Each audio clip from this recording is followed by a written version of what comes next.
அஸ்ஸலாமு அலைக்கும் வரஹ்மத்துல்லாஹி வபரகாத்துஹு. தமிழ் பழமொழி: உறங்குபவனை எழுப்பலாம், ஆனால் உறங்குகிறேன் என்று நடிப்பவனை எழுப்ப முடியாது. அதேபோல் ஆன்மீக உறக்கத்தில் இருப்பவன் நபி முஹம்மது முஸ்தபா ஸல்லல்லாஹு அலைஹி வஸல்லம் அவர்களின் யதார்த்தத்தை அறிய முடியாது. தமிழ் கவிதை: உறக்கத்தில் உலகம், கனவில் மனிதன், விழித்தவர் மட்டும் உணர்வார் நபி ஸல்லல்லாஹு அலைஹி வஸல்லம்.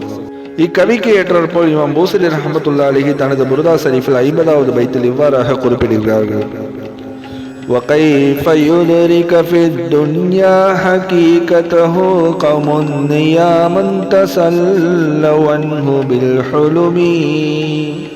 தமிழ் மொழிபெயர்ப்பு: கனவு காட்சியே போதும் என கருதி உறக்கத்தில் மூழ்கி கொண்டிருக்கும் மானிட சமுதாயம் மாநபி முஹம்மது முஸ்தபா ஸல்லல்லாஹு அலைஹி வஸல்லம் அவர்களின் அன்பான அஹமியத்தை, உண்மையான யதார்த்த நிலையை இந்த மண்ணுலகில் எவ்வாறு அறிந்து கொள்ள முடியும்? கவிஞர் கூறுகிறார்: மனித சமுதாயம் உடல் உறக்கத்தில் மட்டுமல்ல, அறிவின் உறக்கத்தில், உணர்வின் உறக்கத்தில், ஆன்மீக அலட்சியத்தில் மூழ்கி கிடக்கிறது. இத்தகைய உறக்க நிலையில் இருக்கும் போது நபி ஸல்லல்லாஹு அலைஹி வஸல்லம் அவர்கள் உயரிய யதார்த்தத்தை அறிவது எப்படி சாத்தியம்? இந்த உலகம் ஒரு கனவை போன்றது.